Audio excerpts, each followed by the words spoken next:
काय सांगणार या ठिकाणी विधान परिषदेची रणधुमाळी सध्या सुरू आहे.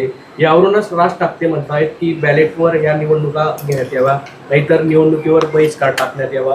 देशात विचार पसरतात पण एकमत होऊ शकत नाहीत का? देशात विचार पसरतात पण मात्र एकमत का नाही होऊ शकत?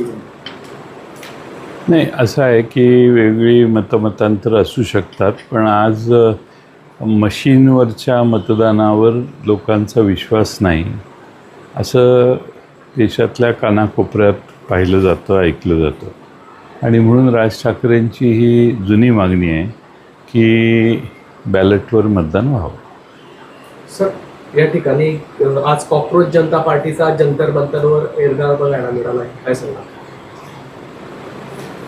सगळ्या देशातले तरुण एकत्रित येत आहेत असं दिसतंय आणि परीक्षा पारदर्शीपणानं व्हाव्यात आणि परीक्षेमध्ये कुठेही वेगळा जो प्रकार पेपर लीक आणि बाकीच्या गोष्टीचा झाला तो होऊ नये ही मागणी त्यांनी हातात घेतलेली दिसते. आणि त्यामुळं त्यांना दिल्लीमध्ये आज प्रतिसाद मिळाला आहे. याच्यावरूनच फडणवीस म्हटलेले आहे की अराजकतावादी मनसुबे उघड झालेले. फडणवीसांनी या आंदोलनावरून टीका केली. तर एक तरुण अमेरिकेहून आला, त्याने आंदोलन केलं. त्याला काही लोक नुसत्या सोशल मीडियाच्या संदेशावरून एकत्रित येऊन पाठिंबा द्यायला लागली. मला वाटतं की लोकभावना आहे आणि त्या बाबतीत सरकारने देखील तेवढी गांभीर्याने दखल घेतली. ते तुमच्या ज्या काही त्रुटी आहेत व्यवस्थेच्या त्या सुधारायचा आग्रह करत आहेत.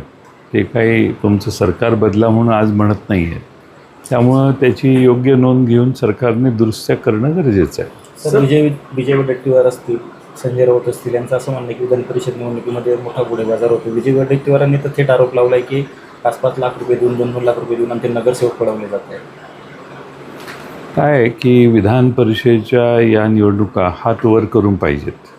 त्या गुप्त मतदानानं ठेवल्यामुळे अनेक फायदे झालेले आहेत आणि त्यामुळे हात वर करून मतदान होणं जास्त गरजेचं आहे. सर, सध्या विधान परिषदेची निवडणूक चालू आहे, मात्र जळगाव आणि नाशिक खूप मोठं चर्चेत आलेल्याचं चित्र पाहायला मिळतं आहे. गिरीश महाजनांना कुठंतरी बंडखोरीवर अपयश मिळतं आहे, बंडखोरी जे उमेदवार आहेत त्याच्यावरती, आणि युतीमध्येच रस्सीखेच पाहायला मिळतं आहे.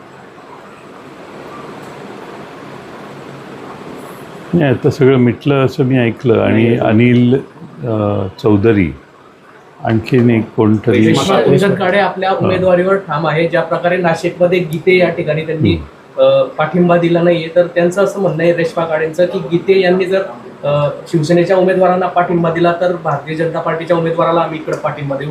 त्या निवडणूक लढण्यावर ठाम आहेत. अजून कुठेही ते प्रकरण मिटलेलं नाहीये. त्याकरता गिरीश महाजन यांना दिल्लीला जावं लागतं तातडीने. बघतील, ते काहीतरी करतील. शेवटी सत्ता असल्यामुळे तुला हे देतो तुला हे देतो असं करून मिठवामिठी होऊन जाईल. सर, पण याच्यात एक विषय असा आहे की नाशिक असेल, जळगाव असेल किंवा राज्यातल्या इतर जागा असतील, महायुतीमध्ये सर्व काही आलबेले असं दिसत नाहीये. कारण की अनेक ठिकाणी बंडखोर उमेदवार उभे आहेत. अगदी चर्चेअंती देखील तो तोडगा निघत नाहीये.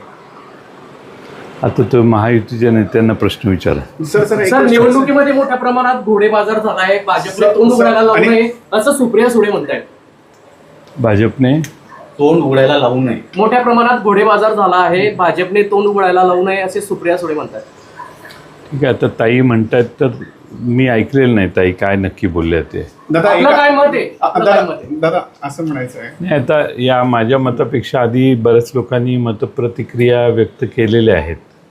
आणि माझं मत हे आहे की विधान परिषदेच्या या स्थानिक स्वराज्य संस्थांच्या निवडणुका या हात वर करून, गुप्त मतदान न ठेवता हात वर करून झाल्या तर ती प्रामाणिक आणि पारदर्शी निवडणूक होईल.